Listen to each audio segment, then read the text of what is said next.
everyone, welcome back to my 30 Days of Autism Acceptance series. These prompts were made by Autie-Jake on Tumblr, and as always, a link to his blog will be included in the description. Today's prompt is, talk about how/when you were diagnosed. So this video is going to be a longer one, and while I'm kind of smiling a bit right now, there's a chance that I won't be by the end of this because it's a long and very frustrating story. Sorry guys, I will either be sad or very salty and sassy by the end of this. We will see which one it is. Should be fun. And I'm definitely going to be reading off of my script quite a bit with this one, just because it is a longer one and having it all written out for me helps me keep my thoughts in line and makes it easier to talk about. So, I was diagnosed with ASD on May 11th, 2017 when I was 22. Unfortunately, this is not uncommon for women on the spectrum. A lot of us are either misdiagnosed or just missed entirely until we are in our 20s or 30s, even sometimes up to the 40s or 50s. And that's exactly what happened to me. I was very much misdiagnosed and ignored several times. I was in grade 1, so about 6 years old probably, when my teacher raised the alarm with my parents that there was something up with me. I was apparently displaying behaviors that she had never seen in over 20 years of teaching. The one that my mom always mentions when I ask her about it is my teacher would be reading something in class and we were supposed to be following along in the book, but I'd be staring off into space or something, so she'd ask me to read the next bit, and I would pick up from right where she left off with no problems whatsoever. I do not remember this, but it probably is a thing that did happen, and it kind of sounds exactly like something that I would do. The result of this was an appointment with a specialist, which I, again, do not remember. I do have a few vague memories of those generic doctor's office, waiting room, children's toys, and being in this office type place with my parents and this stranger and kind of listening to them talk about me. Also being in the car and hearing my mom tell me that my brain works differently from other people. Of course, at that point I was about 7 years old and didn't understand what was going on at all. I mean, of course my brain worked differently. It's my brain. Everyone's brain works differently from everyone else's, right? I know now that this was a single 1-hour appointment with a specialist in Winnipeg, so roughly 4 hours or so away from where my family lived at the time, and of course, this specialist had never met me before, but still determined that I had ADHD and attentive subtype because I was too high functioning to be autistic, based on one meeting. This of course would be proven very wrong later on. It didn't really occur to me initially that the educational experience that I was receiving was different from that of my classmates. Even though I was frequently being hauled off to the special education room at my elementary school, I actually really enjoyed those trips because I was always impressing the women there with my reading skills. I was reading at an advanced level for my age, and even though they were constantly trying to make me hold a pencil in a way that was super uncomfortable for me, for some reason I've never been able to hold a pencil the correct way. Apparently that's a thing. It shouldn't be, it's stupid. I got to do a lot of mazes in the process with that. Oh, they tried really hard with me in writing, but it didn't work out, even when they tried getting me to just switch to cursive. But I found cursive stupid because I'd already learned to write one way and saw no need to change it. A second method of writing was just excessive and unnecessary. So then when I was going into grade 3, my mom told me that I was getting a dragon, and I got super excited, and then I got to school and it turned out to be a laptop with that Dragon Naturally Speaking program where you talk to the computer and it copies what you said into a Word document, and I have been disappointed ever since because I wanted an actual dragon. So I spent hours in the spec ed room after that, working with an educational assistant, trying to train that thing to my voice, but it did not work at all. The program wanted me to talk like a robot, which I was incapable of doing. So they finally let me switch to just typing around grade 4, and grades 4 and 5 was around the time that I started picking up that something was off. Yeah. So I started spending less time in the spec ed room and more time in my classroom, but frequently off to the side with the EA doing my work there. Sometimes that was something that my classmates never did. I also noticed that I was the only one with one of those stupid school laptops. Everyone else did everything by hand instead of typing. Also, well, no one ever said anything really about that specifically. Like, they'd bully me to my face, but not over that. It was over other things. But yeah, I could still hear and see the way that they were joking with each other. The one that still haunts me even years later is, yeah, you're special. Special ed. I was never the direct target, but I did have an IEP. I was in special ed, and they were probably aware of that, since I was the only one working with the EA and the only one with that stupid laptop. So yeah, I learned very early on in a very insidious way from my classmates that there was something wrong with me. So I started doing everything that I could to keep up and try to prove that I didn't need the help, that I could function without it. I did everything that I physically could to try to prove that I was the perfect, smart, neurotypical girl who didn't need any special help. So every time I had some sort of problem, I would bury it. I was quiet, I kept my head down, I worked hard and followed all of the rules. It didn't matter how much they bullied me or how hard the schoolwork was. I had to prove to everyone that I didn't need the help, that I could keep up, because being different, being in special education, it was shameful and wrong, and I was clearly broken. I know now that that is not true, but at the time, dealing with all of that, that's how I was made to feel.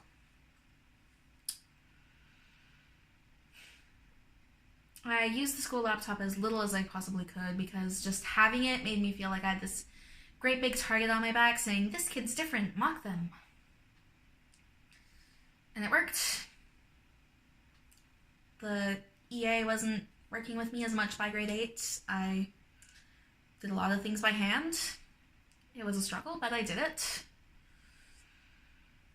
So it worked, but I was also miserable. I hated school, I hated myself, but I always forced a smile, and I tried so hard to be cheerful because I had to be perfect or everything would fall apart and everyone would see that I was wrong and didn't fit in.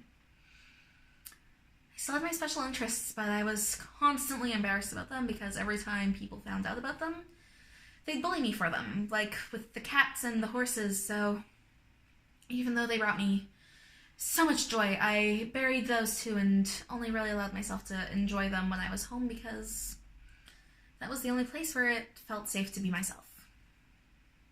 On the outside, no one could see the problems because I had gotten so good at just burying everything and playing the part of this girl that wasn't me, and then high school started and it all fell apart. So the thing with autism is we don't handle change well, which is part of why we love our routine so much. That is very much particularly true for me, to the point where as a small child I actually despised that kid's book, The Very Hungry Caterpillar, because at the end the caterpillar becomes a butterfly. That was the one reason that I hated it, which seems so ridiculous now, but Tiny Abby hated that book with a passion. My elementary school was K to 8, so I'd been at the same school with the same people and more or less the same routine for years and years and years. And so, here I am, 14 years old, about to start at a new school with new people and a totally different routine. And oh yeah, Dad's going away too. He's going back to school with way the heck off in a different province because he's changing careers now. Also, I've been burying every single one of my problems to the best of my ability for several years, trying to be this perfect fake version of me. So, it's kind of the perfect recipe. It's the perfect recipe for disaster. And that is exactly what it turned out to be. I got through grade 9 more or less okay. I joined the drama club. That was fun.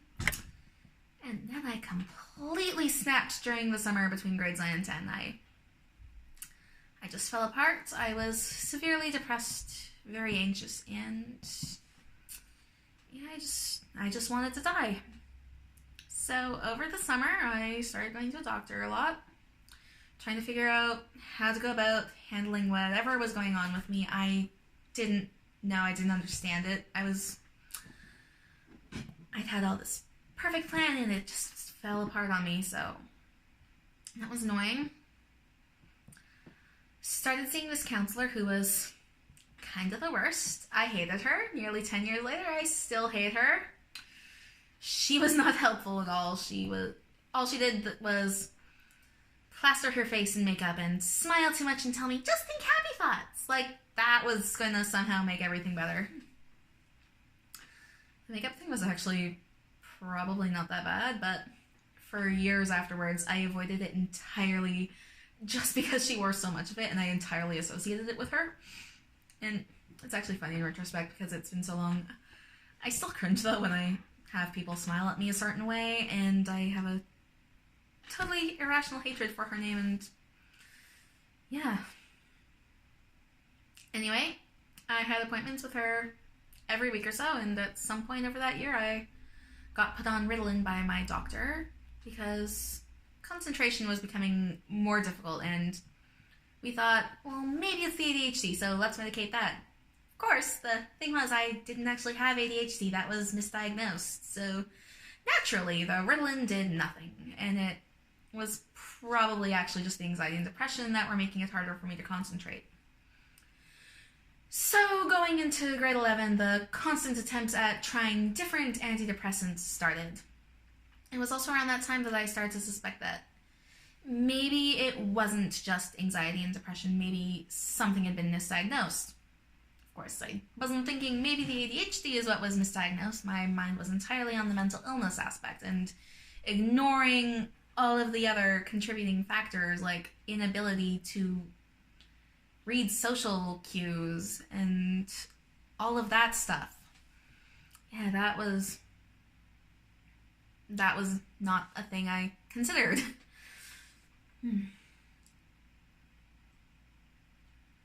Of course, my suspicions that something had been misdiagnosed were kind of ignored in all aspects.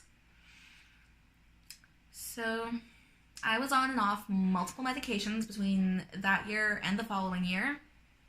And I also started missing a lot of school because I was really not okay back then.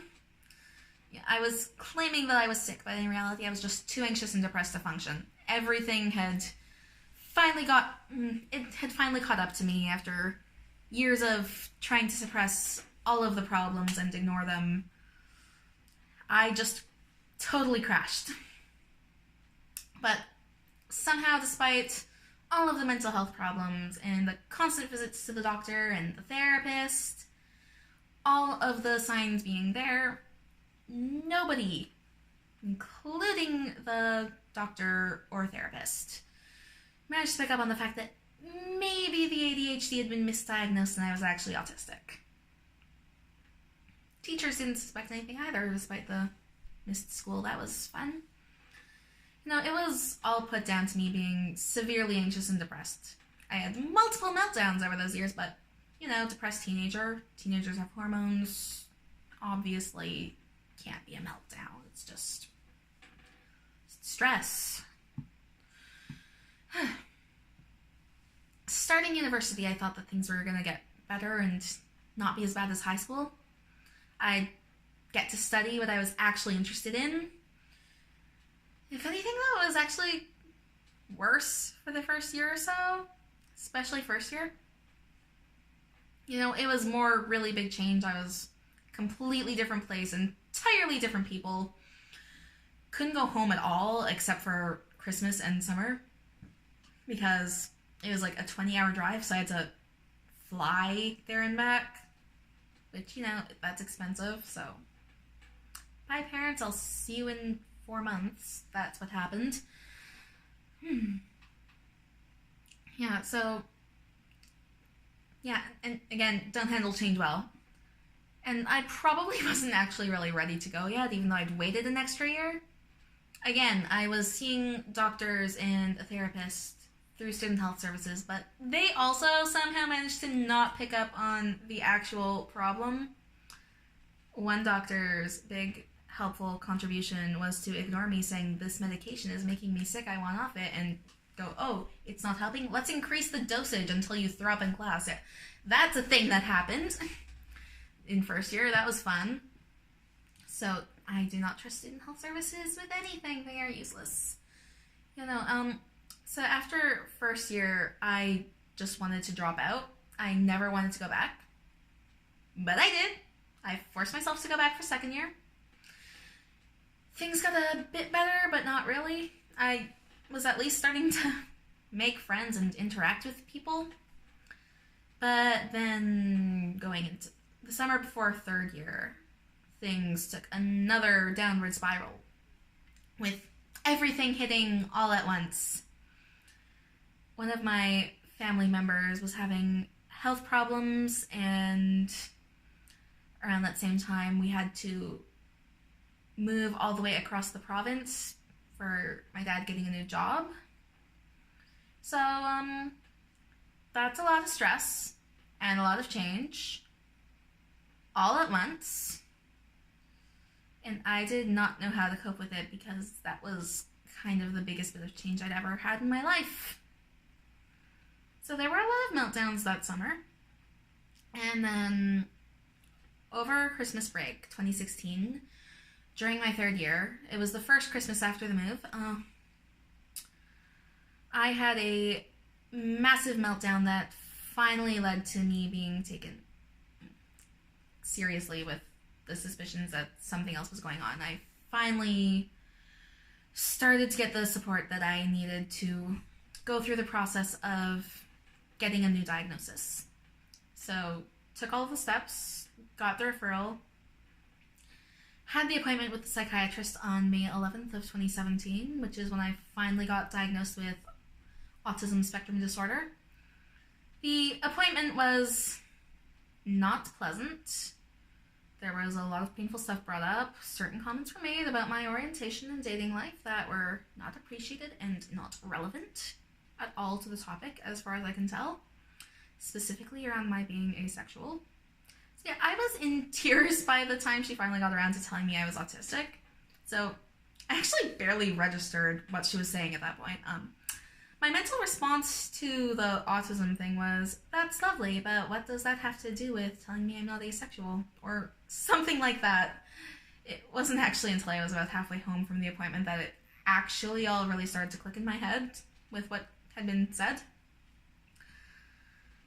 So yeah, there was a lot of frustration initially, mostly because of how long it took to finally get to the point of, like, theoretically, a lot of problems might have been avoided if I'd actually gotten the right diagnosis the first time around.